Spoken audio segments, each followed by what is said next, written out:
क्या मकसद है, इससे क्या फायदा होगा?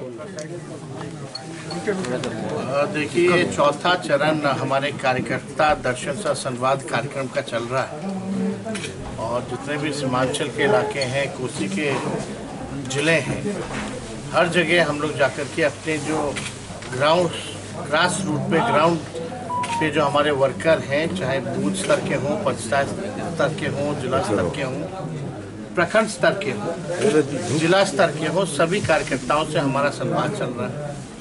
पार्टी को संगठनात्मक तौर पे कैसे मजबूत किया जाए, उसका विस्तार कैसे किया जाए और जो सलाह हमारे कार्यकर्ता देना चाहते हैं या उनके ब्लॉक में, उनके विधानसभा में जो समस्याएं हैं उससे ये लोग अवगत कराते हैं। इसी क्रम में जो फीडबैक के अनुसार हम लोगों ने जो है घोषणा भी की है, क्योंकि लोग भी जानना चाहते हैं कि क्या विजन है, क्या रोड मैप है। अगर आपको मौका मिलेगा तो लोग इच्छुक रहते हैं जानने के लिए। तो इसी के फीडबैक के क्रम में हम लोगों ने कई घोषणाएं भी की हैं, जिसमें कि माई बहन मान योजना की घोषणा हुई है, जिसमें कि 2500 रुपये जो है सीधे माता बहनों के खाते में जाएगा। सरकार बनते ही 1 महीने के भीतर इस योजना की शुरुआत कर दी जाएगी। इसी क्रम में पता चला कि स्मार्ट मीटर जो है, लोग इससे बिजली के बिल से लोग परेशान हैं। इसके लिए हम लोगों ने बोला 200 यूनिट फ्री में बिजली हम लोग जो है बिहार के लोगों को देंगे। जो वृद्धा पेंशन है, सामाजिक सुरक्षा पेंशन है, झारखंड में जो है 1000 रुपये है, यहाँ 400 रुपये मिलता है। इसलिए हम लोगों ने तय किया कि इसको 400 से बढ़ा करके 1500 रुपये हम लोग करेंगे और जो जो फीडबैक मिलता जा रहा है उसको हम लोग लेते जा रहे हैं और अलग अलग क्षेत्रों की अलग अलग समस्या है उससे अवगत हो रहे हैं और उसी हिसाब से बिहार को आगे बढ़ाने में अव्वल राज्य कैसे बने, हम लोग नए सोच के हैं, नए विजन के लोग हैं। आप लोगों ने देखा होगा 20 में भी हम कहते थे 10 लाख नौकरी हम देंगे। जब उप मुख्यमंत्री बने, 17 महीने जब हमारी सरकार बनी, तो हम लोगों ने 17 महीने में 5 लाख लोगों को सरकारी नौकरी दिया और 3 लाख नौकरी प्रक्रियाधीन कराई। आप देखिएगा 9 अगस्त 2022 को हमारी सरकार बनी थी और ठीक 15 अगस्त 22 में ही माननीय मुख्यमंत्री जी से हमने घोषणा कराई थी 20 लाख की। अगर वो आप भाषण सुने गांधी मैदान में जो मुख्यमंत्री जी ने दिया था, लेकिन जब 20 में हम कहते थे 10 लाख नौकरी देंगे तो माननीय मुख्यमंत्री जी कहते थे असंभव है, कहाँ से लाएगा पैसे, अपने बाप के पास से लाएगा। तो असंभव को भी हम लोगों ने संभव करके दिखाने का काम किया। आज लगभग जो है बीजेपी के जो नई सरकार बनी है एनडीए की, 11 लगभग 1 साल होने जा रहा है। जो हमने 3.5 लाख जो नौकरी जो प्रक्रियाधीन कराई थी, 5 लाख तो दिया, उसमें अब तक जो है किसको कितना नौकरी मिला ये बताएं नीतीश कुमार जी। जब बीपीएससी की बारी आती तो पेपर लीक हो जाता है, लोग परेशान है, परीक्षा को रद्द करना पड़ता है, कोई नौकरी नहीं मिली। लेकिन जब हम लोग थे 17 महीने तो कोई भी पेपर लीक नहीं हो पाया। ये सच्चाई है और आप देखिएगा उस 20 लाख का वादा कब पूरा करेंगे ये। हम तो कहना चाहते हैं कि मुख्यमंत्री जी को खुलकर के आकर के बताना चाहिए कि आखिर क्यों नहीं कर पा रहे हैं, पेपर लीक क्यों हो रहा है। तो हम इतना ज़रूर कहेंगे कि हमारे पास विजन है, रोड मैप है, काम करने का तरीका हमें पता है। अब मुख्यमंत्री जी टायर्ड हो चुके हैं और उनके अधिकारी जो है रिटायर्ड है, रिटायर्ड अधिकारी और टायर्ड मुख्यमंत्री से बिहार अब चलने वाला नहीं है।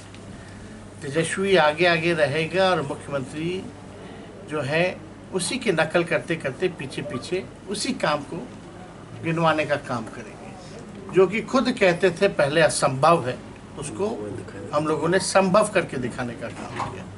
वही नियोजित शिक्षक से हमने वादा किया था जब भी सरकार में आएंगे तो 4.5 लाख जो नियोजित शिक्षक है उनको राजकीय कर्मी का दर्जा देंगे। हम लोगों ने वो भी दिया, राजकर्मी का दर्जा दिया। तालमी मरकज हो, विकास मित्र टोला सेवक, स्वयं सहायता समूह, आंगनबाड़ी, आशा, सबके मानदेय को भी हम लोगों ने बढ़ाया, जाति आधारित गणना भी कराई, हम लोगों ने आरक्षण की सीमा को भी 65% जो है बढ़ाने का काम किया, EWS 10% एज इट इज रख के टोटल आरक्षण 75%। तो देखिए, जहाँ तक नौकरी का सवाल है, सबसे बड़ा बिहार में जो है बेरोजगारी बड़ी है। अगर आप नीति आयोग का रिपोर्ट देखें, महंगाई है, यहाँ पलायन बहुत ज़्यादा है, आप देखिएगा गरीबी बहुत ज़्यादा है, इस पे कोई जो है चर्चा नहीं कर रही है लोग। लेकिन किसी भी कीमत पर जो है ये थके हुए मुख्यमंत्री से जितने रिटायर्ड अधिकारी हैं, ये लोग पीछे पीछे रहेंगे और इनसे हम लोग काम करवा करके रहेंगे। दूसरी बात, आप देखे होंगे कि अमित शाह जी ने कल जो है बाबा साहब अम्बेडकर को लेकर के जो राज्यसभा में, पार्लियामेंट में उन्होंने बोला, इसकी हम घोर निंदा करते हैं। पहले यही भाजपा के लोग, आरएसएस के लोग गांधी जी को गाली देते थे, कर्पूरी जी को गाली देते थे, अब नेहरू जी को गाली दे रहे हैं और अब अंबेडकर जी को गाली देने का काम कर रहे हैं। इन आरएसएस और भाजपा के पास कोई महापुरुष तो है नहीं, आज़ादी में इनका कोई योगदान तो रहा नहीं, केवल नफरत फैलाना, भाई को भाई से लड़ाना, यही काम में लगे रहते हैं लोग। अब चाहते हैं जो महापुरुष हैं उनके नाम को जो है बदनाम किया जाए। तो इसका हम लोग कड़ा विरोध हम लोग जो है पूरी तरीके से करते हैं। बाबा साहब अम्बेडकर हम लोगों के फैशन भी है, पैशन भी है, मोटिवेशन भी है, बाबा साहब अम्बेडकर। तो किसी भी कीमत पर बाबा साहब अम्बेडकर का हम लोग जो है अपमान जो है झेलने वाले नहीं है। और हम सब लोग मिलकर के जो है, कल भी हमने ट्वीट करके अपने बात को जो है सभी के सामने जो है हम लोगों ने रखा है।